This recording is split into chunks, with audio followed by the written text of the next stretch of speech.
ایک اور تحفہ لے لیں، صحیح بخاری میں حدیث ہے، انٹرنیشنل نمبر کے مطابق 969، ابن عباس رضی اللہ تعالیٰ عنہما کہتے ہیں کہ نبی صلی اللہ علیہ وآلہ وسلم نے فرمایا اللہ تعالیٰ کو ان 10 دنوں میں، یعنی یہ جو پورا عشرہ ہے یکم ذوالحجہ سے 10 ذوالحجہ تک،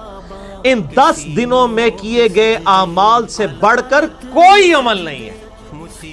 ایک صحابی نے عرض کیا یا رسول اللہ صلی اللہ علیہ وآلہ وسلم، کیا اس میں نیکیاں کرنا جہاد سے بھی افضل ہے؟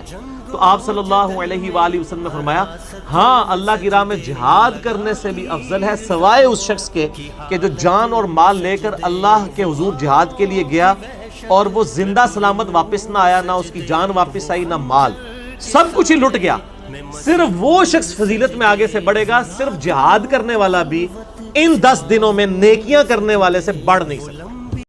حدیث کے الفاظ سے کسی مسلمان کو بیماری، سختی، غم، فکر آئے، دنیا جہان کی بیماری اور غم اور فکر، یقین سے صرف یہ چند کلمات پڑھ لے، اللہ اللہ ربی لا شریک لہ، گنتی کے 5 حرف، اللہ اللہ ربی لا شریک لہ، یقین کے ساتھ پڑھ لے، دنیا جہان کا غم، پریشانی، سختی اور بیماری رب تعالیٰ دور فرما دے گا۔